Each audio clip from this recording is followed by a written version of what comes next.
bright sunlight. One morning, a centipede was walking along the road. So, and the centipede had 100 legs and it was going. Then one ant looked at itself and said that I have only 8 legs and this centipede has 100. So the ant went and asked the centipede, which of your 100 legs do you put forth first? Then the centipede started thinking and he couldn't move. I mean, he was thinking which one of his legs was moving first.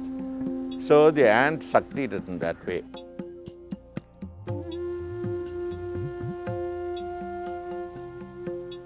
In Shantiniketan, I came to realize that the practice of art is not a small professional thing. It is not even a personal thing. Naturally, everyone wants to express himself and everyone wants to have an audience of his own so that other people hear what he is saying. But then what is the use of all this exchange if it does not make the world a little better than it is? So, whether you write or paint or whether you do any other thing, design things for life, whether you are an engineer or a town planner, all these plans has to be under the umbrella of one thing, that we should not do anything that interferes with beautiful environment of our country or interferes with the cultural growth of our country. So it should be so managed that we go from one position of strength and beauty to another position of strength and beauty. That is one thing that Rabindranath Tagore voiced on various platforms. That is one thing I had learned from my gurus in the art school, Kalabhavan in Shantiniketan. So, I know that it is easier to say about keeping the life beautiful than to withstand the pressures that make it unbeautiful. That India, with its large traditions, had something to give to the world of the future, overriding all conflicts, overriding all misunderstandings, and then making life itself like a little lyrical poem.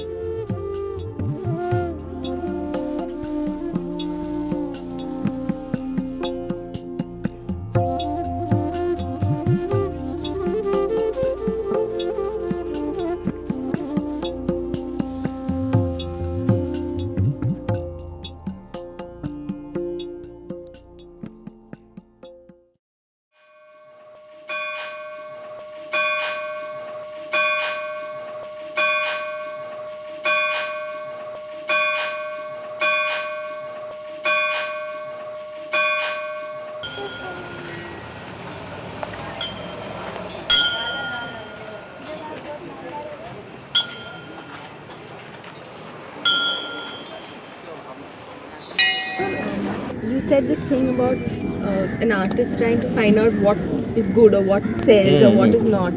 So, what do you think? I mean, do you think it's a good thing or not? Yeah. To actually go and find out what sells and then paint like No, work it is not that. It is not what is good or what is not. When you paint, if you have the right judgment, you will know that this is what it is, this is the quality of the work. Sometimes you will be happy with what you do, sometimes you will not be so happy. And that is the final criteria. What the other man thinks is not the final criteria. But then it is true that if there are other people who respond to your work of art and who are as civilized as you are, then probably there will be a common ground in which you can function. Sir, how you differentiate good art and bad art? Means, if you see the holding building in market, it's under the bad art, and good art is whatever is showing in gallery. How do you understand a good tomato and a bad tomato when you go to the market and buy it? A good tomato will shine, it will be full, it will be juicy. A bad tomato will be shrunken, sort of thing. There is a criteria. People thought that all great Indian sculpture should be like Mahabalipuram. Then I also thought so, that Mahabalipuram sculpture is the final thing. It is so simple, it's so beautiful, it's so much nice on the landscape. Then I used to think all these Belur helibate sculpture and the sculpture of Abu and all was not that good. It's not that Mahabalipuram is not very good sculpture, but the sculpture of Abu is halfway between sculpture and Belgian lace. So If you go on watching things, you will find what is good and what is bad.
But then you always have dreams, and dreams are always come true very quickly. This particular visit after 20 years is at the instance of my daughter, who wanted to see where my roots were. She is now nearly 50 years and she hadn't seen Kerala.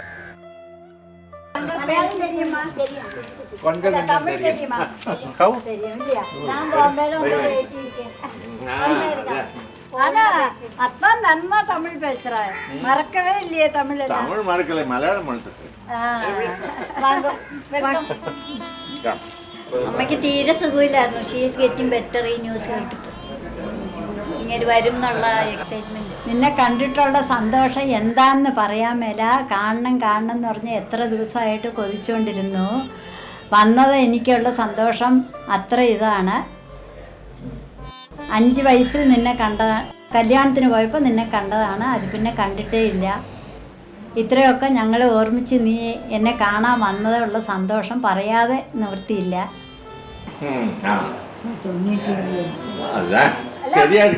കുഴന്തേലും 3 രൂപയ്ക്ക് വന്നിരിക്കും. അതല്ലേ എത്ര വ്യത്യാസം. മന്നിയുടെ അമ്മ இருந்தாளே அந்த டைம்ல வந்தது. കുഞ്ചക്കാല കുഞ്ചമ്മ കുഞ്ചമ്മ ഉടമ്പ് ശരിയില്ലേ ഇരുന്നിട്ട് പഠിക്കാതിരുന്നാ അപ്പോ ഇല്ലേ മന്നിയുടെ അമ്മ. മന്നിയുടെ അമ്മ ഇതിലെ അമ്മ വന്നിരുന്നാ എന്നെ കൂട്ടുണ്ട്. അപ്പൊ ഞാൻ ചിന്ന പയ്യൻ.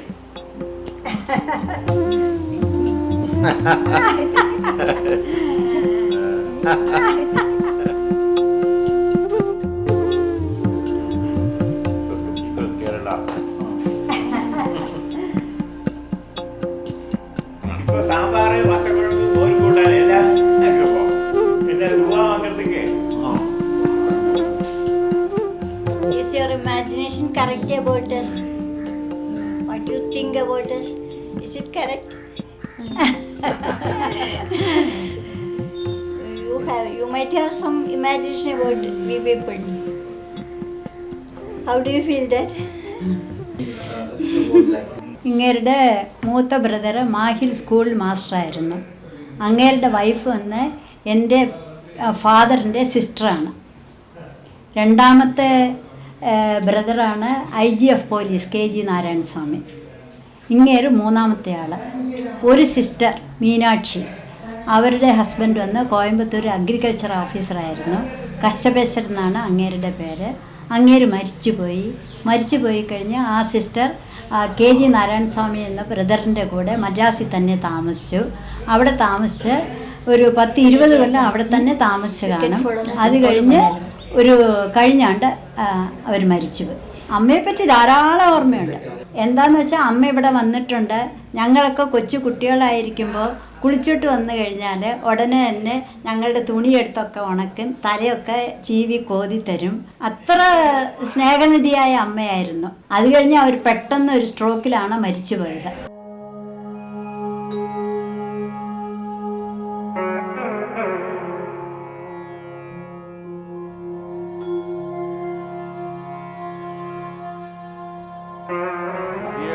കൽപ്പാത്തിയുടെ എൻഡിൽ ഏതോ ഒരു വീട്ടിലാണ് എൻ്റെ ശൈശവകാലം കഴിഞ്ഞത്. അപ്പോൾ എൻ്റെ വയസ്സ് 6 ഞാൻ സ്കൂളിൽ പോകാൻ തുടങ്ങിയിട്ടില്ല. അപ്പോൾ വീട്ടിൽ ഒരു ട്യൂഷൻ മാസ്റ്റർ വന്ന് തമിഴ്, മലയാളം ഓർ ഇംഗ്ലീഷ് പഠിക്കാനുള്ള ലെസൺസ് തന്നുകൊണ്ടിരുന്നു. 6 വയസ്സിനപ്പുറം ഞങ്ങൾ ഇവിടുന്ന് മാഹിയിലേക്ക് മൂവ് ചെയ്തു. കെ മാനെ കൽപ്പാത്തി और അച്ഛൻ്റെ പേര് ഗണപതി. तो KG means കൽപ്പാത്തി ഗണപതി.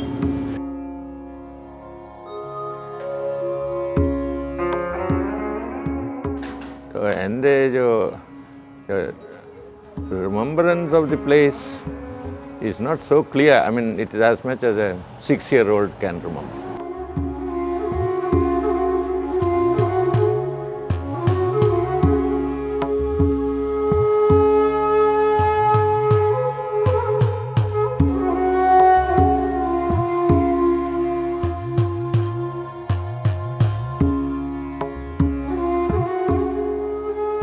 அதனால அவ்வளோ ஞாபகம் கிளியர் இல்லை. இவ்வளோ ஞாபகம் உண்டு. அங்கே இருந்து நான் அந்த இது ரிவர் வரையிலும் போன அந்த ஞாபகம். அந்த ஊருக்கு போகிற வழியில் அந்த தொங்கரெல்லாம் உண்டாங்க. அதான் அதான்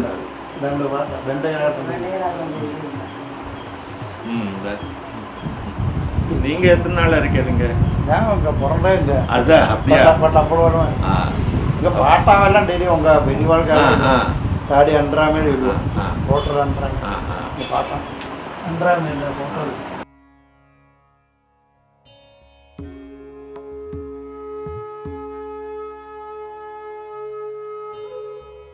My being a sort of a late son of a aging father and mother. I was the 8th child of there. My eldest brother was about 30 years older than me. In fact, sometimes people from the outside mistook him for my father. I was a kind of sickly child in the beginning and didn't go to school early. Both my parents were very supportive. My father used to have a great collection, all kinds of pen nibs, which he probably saved from his office, which used to be lying in a thing, and he used to give it to me for to draw with ink. Then my mother herself was very talented, or many hand skills. In fact, most mothers of that time had many hand skills. She could weave toys out of coconut leaf. She could make a ground, polished ground, that many people did at that day. Of course, she used to do kolam and things of that kind too. Along with her, I've always gone to, even when small, to various theatrical performances. Those memories are here, lingering at the back of my mind all the time.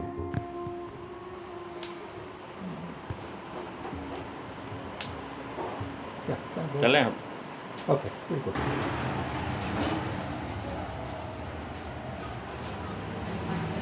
This is like the house. And he has been here since long, from his birth. So he remembers it is in the house somewhere here.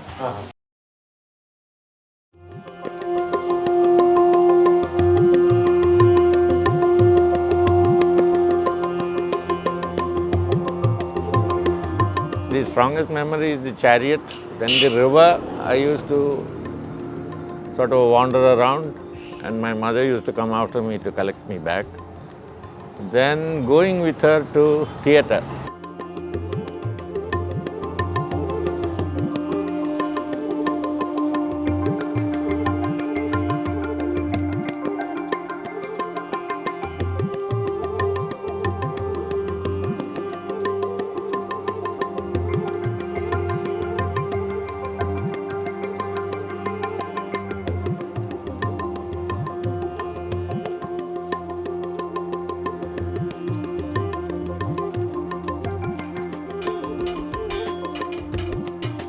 In the life of a creative artist, there may be certain images that come from time to time, but then they are not to be talked about. I mean, if they do, then that flow will stop. I know there are various people try to explain their work in various ways and how they come from their heart and all. I am not the kind of person who does that. I can only say one thing, that in a lot of my work, there is a kind of a juxtaposition of the pleasant and the unpleasant. That probably is because of my being a sort of a late son of a aging father and mother.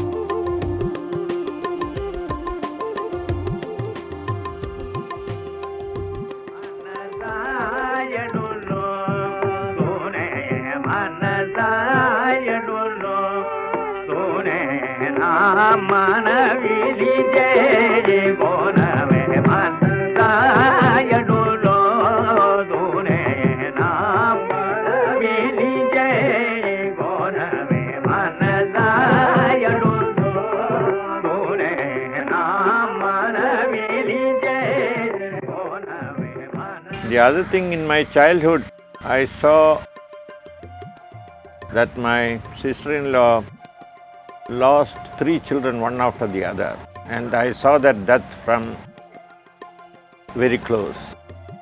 So in a sense, slowly through the years, I had come to have a sort of a removed kind of attitude, taking for granted that the pleasant and the unpleasant are things which are going to be there all the time, in conflict or in conjoining, and then there is no other way to do it.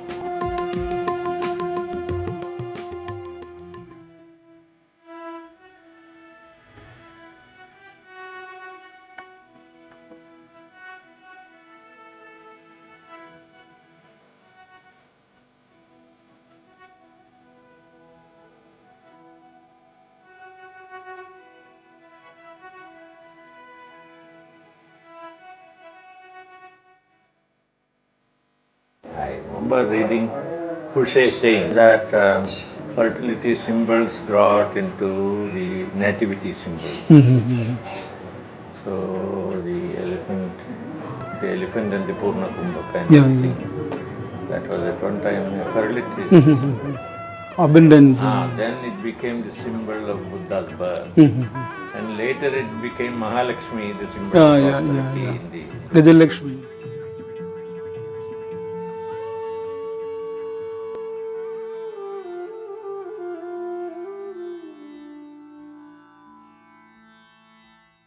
When I had certain leanings when I was young to Marxism and to various sort of a thing, then it soon became that I was also a critic of Marxism after a while, when I thought that these are its good points, these are its sort of a bad points, and then the circumstances might change, then it might not prevail the same.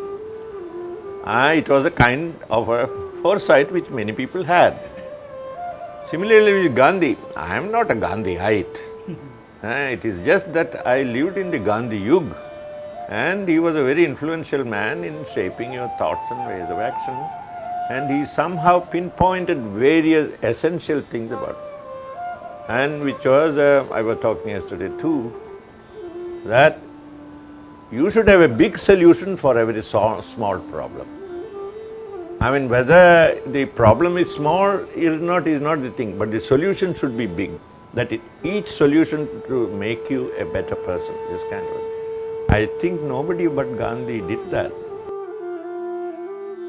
Gandhi did not first of all think in terms of winning independence as a sort of a political sort of emancipation or political sort of a victory over the people who have been keeping you in subjection. On the other hand, that is why he always said Swarajya should be your own Rajya, how to sort of order yourself for the new role. Now, if that was considered, and he had a wonderful way of picking out the right routes, I mean, this sort of a right terminology for it. How can a country be independent when only a weight on its shoulder is taken out? It can be independent only when it functions independently. And then we are still, I think, have not started functioning independently. We are all the time thinking in terms of what do the others think of us?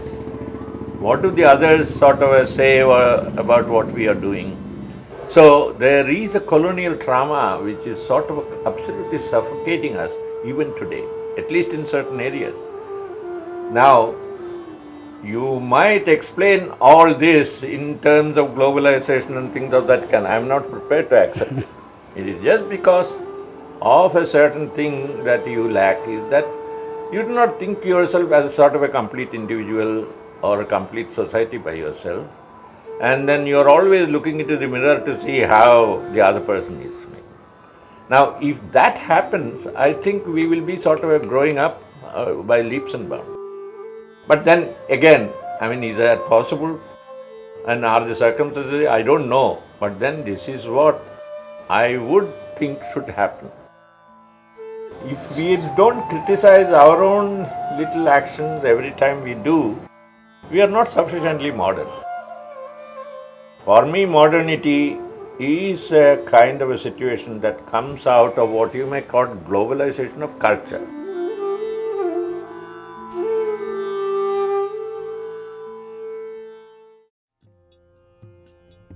In China, as we know, the artists were both calligraphers, writers, and even statesmen at times.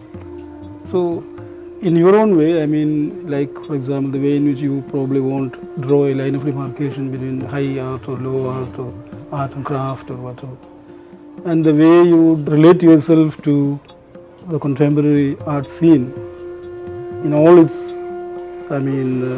complexity and with its socio-cultural and political relevance. How do you see yourself, as I said, as an artist scholar, as a teacher, as a mentor? I mean, of course, and finally, when all is said and done, as an artist. See, all those attributes are attributed to me by people, not by myself. An artist is a person who lives in a certain society, who has a certain kind of relationship with that society, who has probably a critical view of the society that is, and probably a hopeful view of society that would be, and things of that kind. I mean, every serious person, whether artist or not, in today's situation is bound to have it. Why do I say today's situation? Because in a kind of a sequestered traditional society, certain things were given and shared by people. But in a society that we live, it is not strictly traditional, it is non-traditional. Various other views and viewpoints and, various notions have been floating around and we react to them, either accept them or reject them. So, in that sense, the kind of view will have various dimensions. To a certain extent, that way, I should think that by being in Shantiniketan and under the general aura of Rabindric ideas, my whole views have been sort of growing in a certain way. Because if you think in terms of Rabindranath, he was a poet doubtless, he was a man from the leisurely high class people, but he grew up as a loner. He almost grew by himself, not in contact with the other people. And then he also found that, the world had various things to which he could contribute, not only as a writer, but as a proper sort of a man who could initiate a new kind of education, probably float around ideas of a new kind of society. I think that today no artist or writer can be innocent of all these concerns.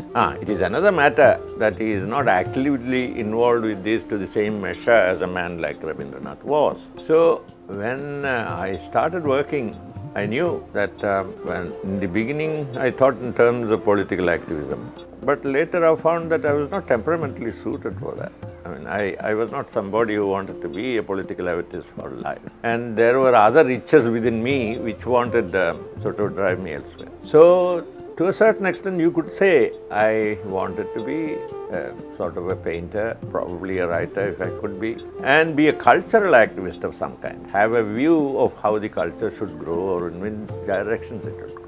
So whatever I have spelt out, you can't call it a philosophy. It is just interrogating myself about how things can be sort of looked at and what things can be sort of planned and things of that kind. And maybe I even change the attitude from time to time. So if you think in terms of self-image, the self-image is very simple, like of any sort of an intelligent human being, so living in today's society, with concerns about his presence or as well as the future.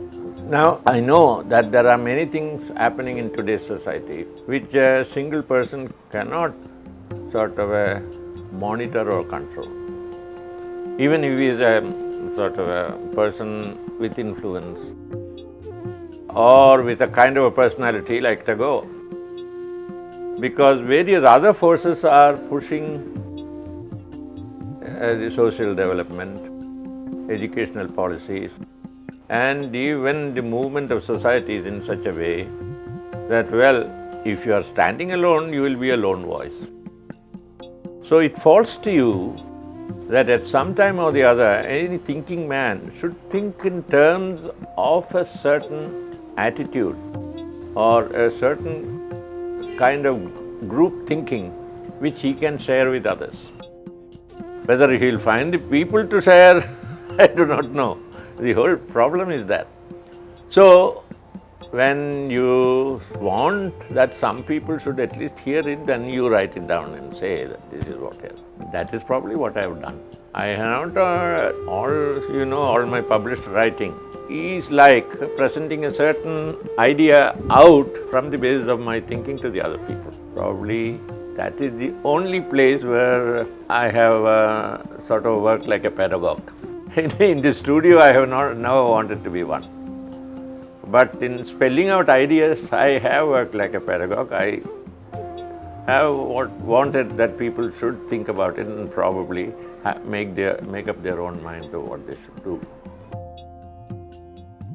And the other thing with art practice, in fact, only last evening, Shaji was asking me about the loneliness of an artist, especially when he doesn't have an audience, receptive audience. Now, I just said, well, you only talk to yourself and then you are looking for an audience which is almost carved in your own figure. But there was other things that I could have said.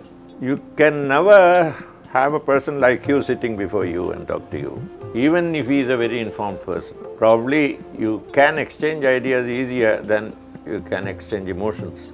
You can sit with your own wife and you spend the whole life with her and still there will be opacities between which you cannot. But then, will you try or will you not? In fact, if a person tries to reach out to people, it should be almost like reaching out to little children, wheedling them out. Now that wheedling out itself gives a new dimension to art creativity. This is one thing, again, I can sort of explain only with example to Tagore.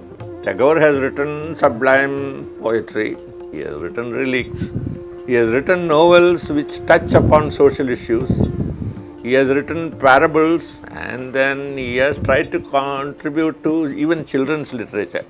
On the whole, he is trying to reach out. He could have just been a rishi like people made him to be and only talked about high philosophy, but he didn't do that. He did all these things. So, which means it not only sort of was an effort to reach out to people, but it also benefited him. It molded his personality, it gave it new branches coming up. I think so that is why I have been saying that an artist should not be a sort of a studio bug. He should come out, he should react with society, he should probably handle various media and try to reach out to the extent he can, not compromise, but reach out to various levels of receptivity. I suppose that is one thing what the filmmaker also will like to do. There is no wall between art film and the common film. If you are keeping standards intact, this is the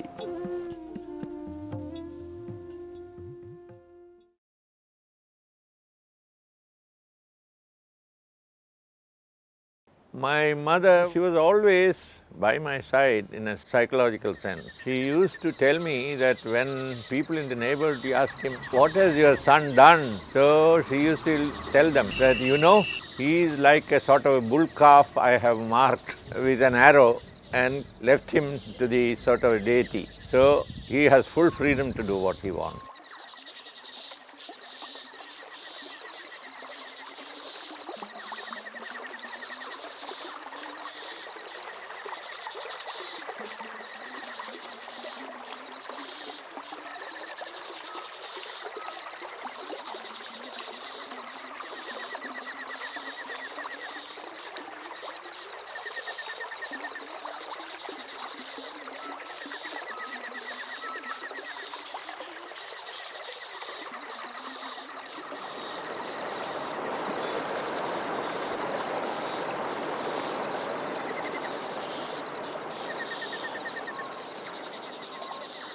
People from all over the world can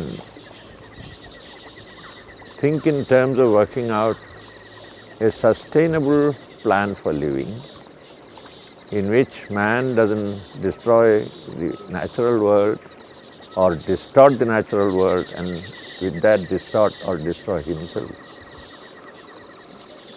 There has to be some kind of voice heard from all sides, whether it is from the developed or the developing countries.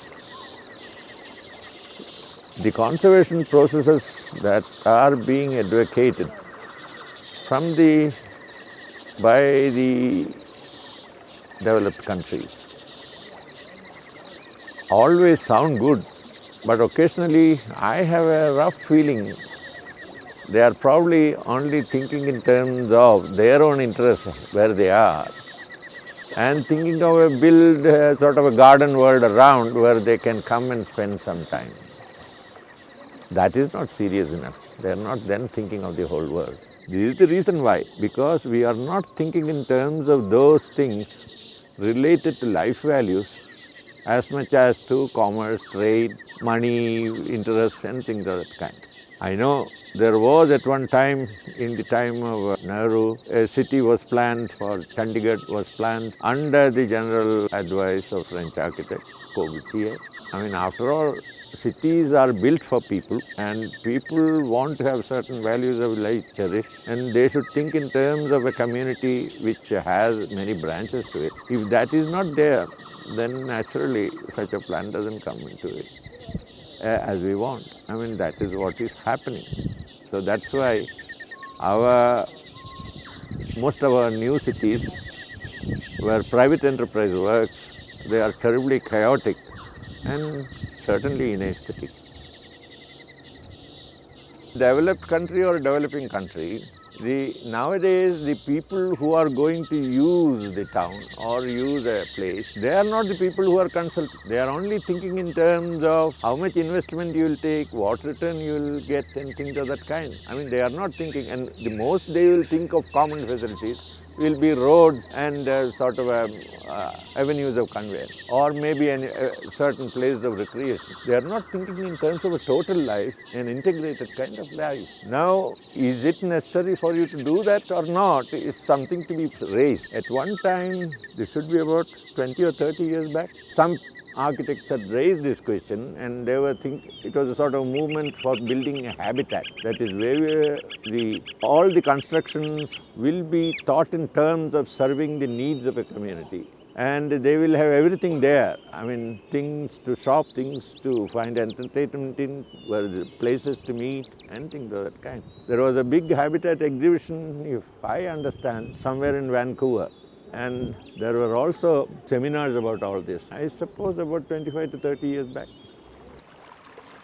You may sort of build nests, but the birds won't come and sit on it, then there isn't anything. So you see, you have to consult the birds when you build the nest. I mean, this is the thing we have to be thinking in terms of.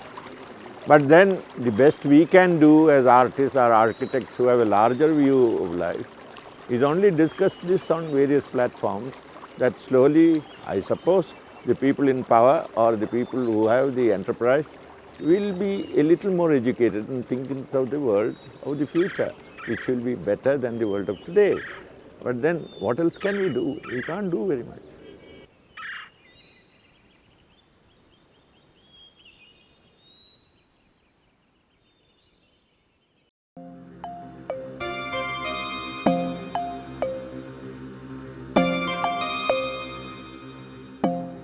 I look upon my early years here with a lot of sentiment because of the times and maybe because of the place. It put me through a certain kind of a growth system in which made me think rather seriously about the values a growing person should cherish to build his life to be what as a worthwhile thing.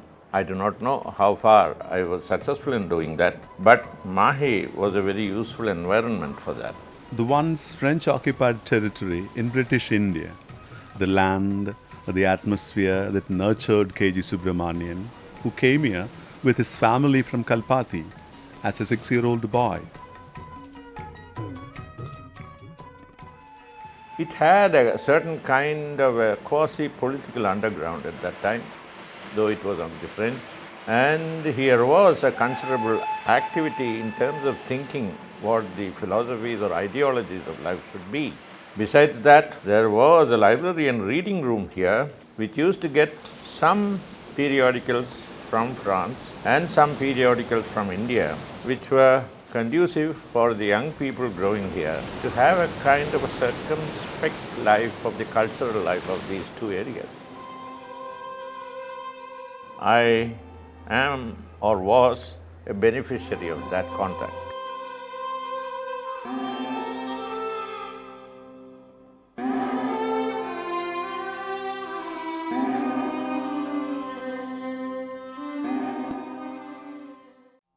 The influence of nationalism, Gandhian philosophy, leftist ideology, tradition and history, all these can be discerned in his perspective. It was here that as a political activist in his teenagers, K.G. Subramanyan had participated in demonstrations against the British along with Raghavan Mangalata.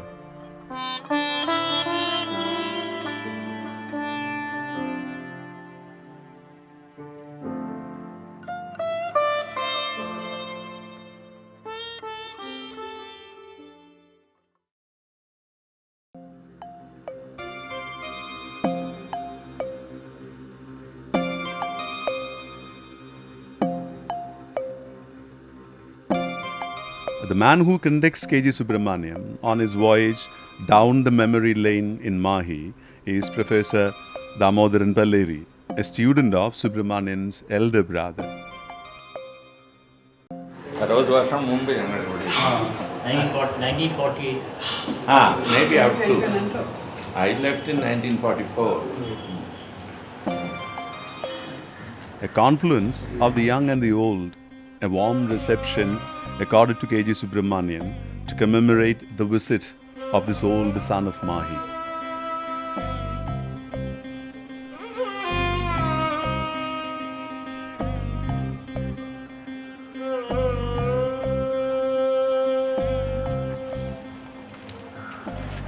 That's the house.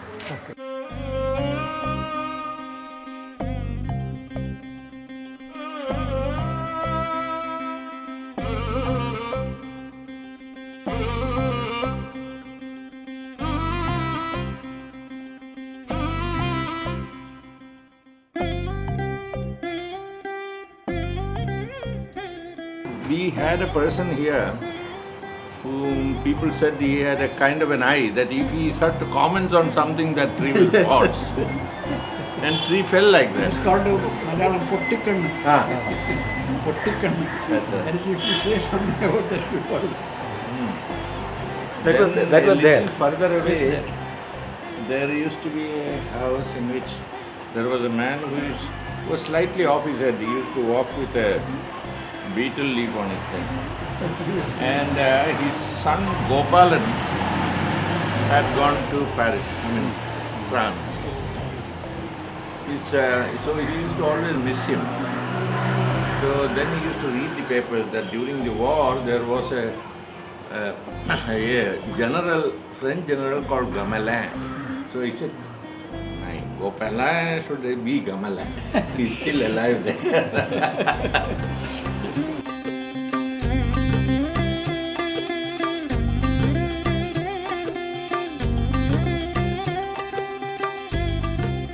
That house.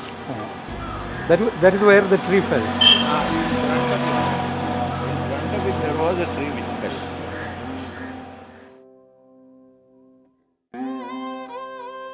We stayed in that house near the Parimadam temple. It was located very close to a Sarpakav. We had a house which was thatch covered and near a Sarpakav. And I remember that when you walked out, you could see all kinds of serpents moving around the place. But in those days, we were not terribly scared of serpents. And particularly so because the serpents occasionally could be seen in the roof of our own house. I remember mother had seen a sort of a yellow cobra going through the rafters and she thought it was very lucky. അവിടെ ആയിരുന്നു സർപ്പക്കാവല്ലേ? അല്ലല്ല ഇതാ ഇതെല്ലാം പുതുക്കി പഴയ തറയിലും പുതുക്കി ആ സമയത്ത് ഇതൊക്കെ ഇവിടെ ഒന്നും വീടൊന്നുമില്ല. Really speaking, it was high up there. that place. But now they have made it here and probably done away with all the serpents.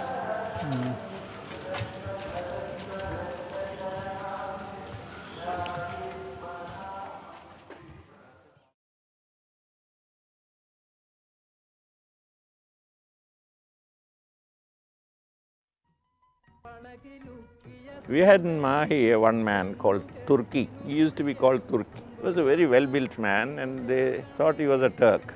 And he used to stay in one of the houses here.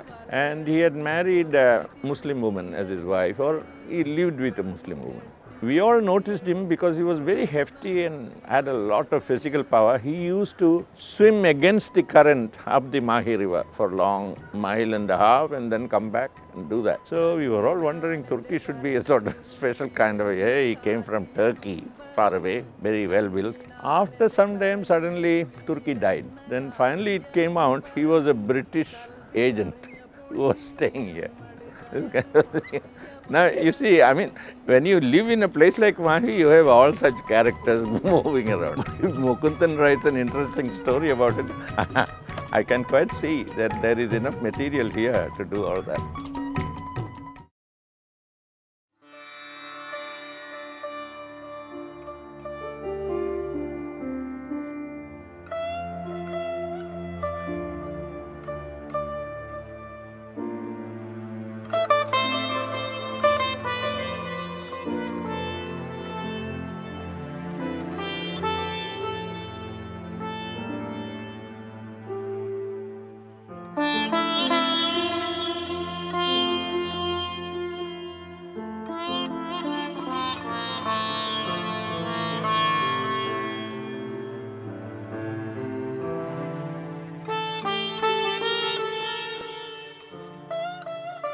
അങ്ങനെയായിരിക്കും അത് touch ചെയ്താൽ value കുറയും.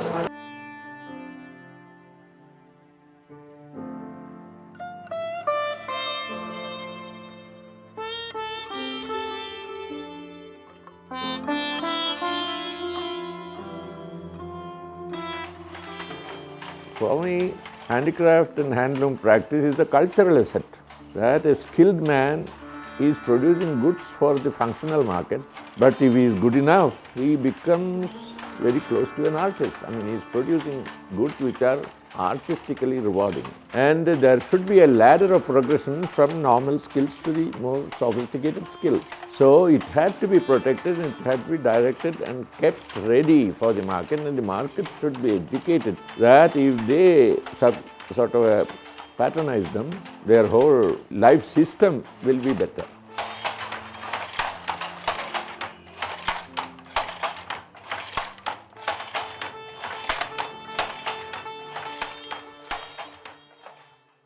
The craft thing is in this way. Art is when you sort of conceive an object and produce it and you put your whole way into it. The question of craft comes when that thing is repeated for the market for commercial purposes. And in that repetition, sometimes a new form emerges, sometimes it doesn't. I mean, that's a different matter. But then it has nothing to do with the practice. It is the usage of the commodity that makes it a craft or art. But the practice, what a craftsman does and the art does, is how to build all his faculties together and make a sort of a creative object. That is where, when I am talking about tradition, this is this.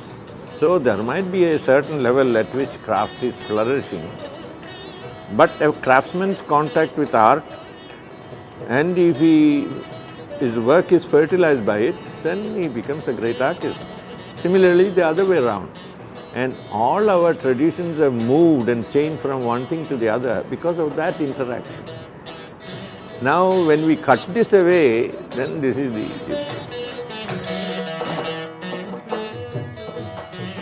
the need is for you to think of your own country, or not necessarily the nationality. I mean, country means your surroundings, your sort of system, your needs. And then if you come out with a formulation, then others will react to it. Why do you need a man from France or Italy to enunciate a thing and you react to it? Why can't you make a formulation which they will react to? Has this ever happened? That is why I say this is the whole thing. You formulate your own thing, then people will find if it is acceptable. And this has been so when Indian intellectuals were really strong.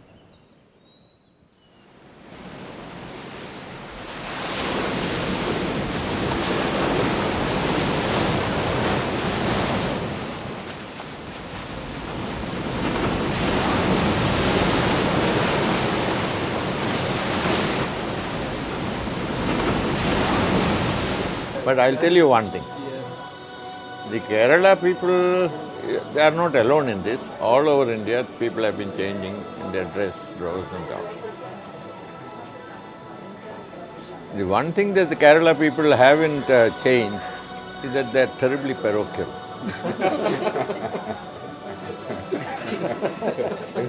To go into a mandir, you have to take your clothes off. If God has eyes, he always sees you without clothes off. So why do you? I think you have something else to ask. You were Yeah, I was actually this is a continuation of kind of talk we have been having because I studied in MSc and I came back. So when I came back, all the people here still they ask me why don't you go back and settle somewhere. So I when I read Diego Rivera, I just read his biography. So there is he has made a very important statement after visiting Europe and traveling among all the European artists. So he went back to Mexico and then he made the statement like the very local is very international. So I found it very sensible in one way. So what do you think about it? No, it is quite right. I mean, that is something I have been writing about all the while. And not saying the international thing. You see, what an artist or a sort of a person in a culture has to be, his roots have to be into the soil and his branches has to be in the air. So that is where the internationalism is, and this is where that is quite true. But then, don't think the roots in India is always in Kerala. Of course not. The India is a big place. So the roots can grow through in various places. And it was true here too. After all, in all your temples, Gita Govinda is being recited. Who wrote it? Not a Kerala man, but a man from Odisha. So really speaking, it doesn't mean that you have to be confined to one little place. But then I do agree with you that the roots have to be in the soil where you are, while you have to grow out of it to reach the skies where your internationalism comes. That's the... Manita, I think a few years back, in Shantiniketan, when you were introducing Somanatha, you said that Somanatha was sitting in Shantiniketan and making the great prints of 20th century in the 1950s. That's right. I mean, I mean, that statement, I think we have to, I mean, That's right. statement has to be. Really speaking, why I said that was this, that today to know the world, you do not have to be all over the world. And to do things of world quality, you do not have to be all over the world. In fact, when you think in terms of the great artists of any place, they are terribly local. If you think in terms of even Picasso, he is not a Parisian, he is a Spaniard. I mean, he is just there. While Braque and other people are very much French.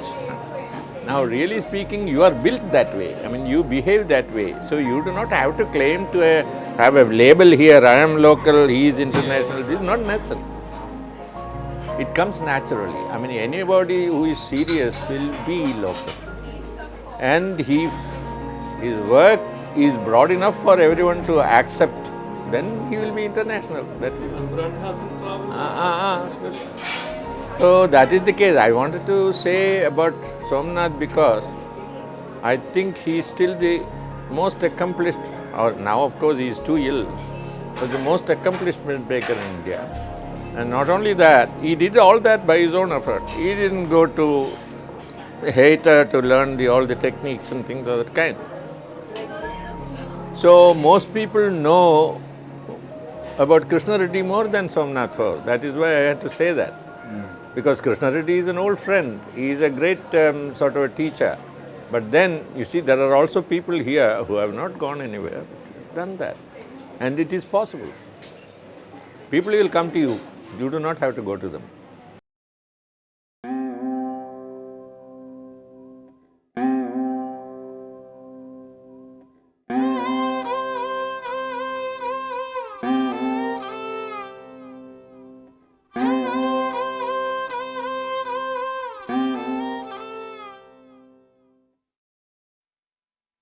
You have been working in various places in India and working and living in various places in India all these years. And of course, within Kerala itself, I mean, you have many places. You know, you lived in Kalpati, you lived in two parts of Maghi. I would like to ask you, what influences do you have of these places?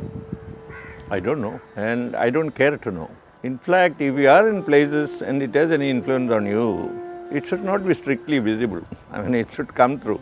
I mean, it's like if you plant a tree somewhere and you water it and it goes up. I mean, maybe a certain botanist might like to analyze what goes to its growth, whether it is the water or the soil or the manure or things of that kind. I can understand. So similarly, if there is an artist or a writer, if he is too self-conscious and want to say, I get it from here, I get it from there,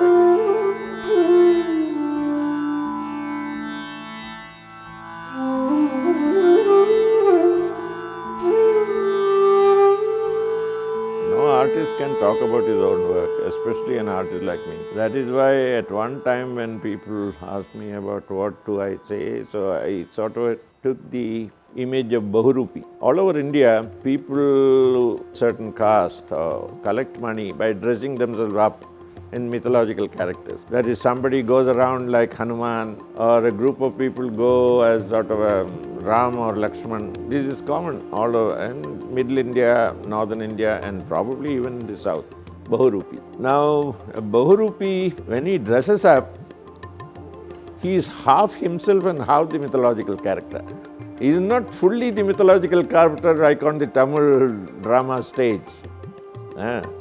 But he is half himself, he doesn't dress himself completely. But so, most of our works are of that kind.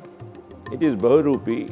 It has so many implications which come around while you are doing it. And then, of course, people can put more implications into it if they want. And then, yeah. So that is why it is very difficult to explain why or wherefore of a work of art. But it is, I mean, whatever I do is largely legible, so people should be able to know what it is. If there is any kind of people who have influenced me, that was as far as the art and the art thinking goes, they are the people I met in Shantiniketan. So I was saying that the people you meet at one time, some of them they reincarnate in your mind all the time. And sometimes probably they are not really they. I mean, they are like the Dronacharya figure before Eklavya. I mean, you make a sort of master figure, and that master figure sort of motivates you to think afresh. In that way, if you have to think in terms of the people who have influenced me, it is these 3 or 4 people. So, whether that influence directly comes from them or not, I can't say. Maybe there are many things in Tagore which I might not have reacted to. But then Tagore is a total figure, and the way he thought about various things altogether, and he thought in terms of an environment in which his literature or art could really blossom forth. That's a great thing. Not many people think about it. And so was the case with Nandalal Bose. So that is the A, and I still will stand with them if there is any.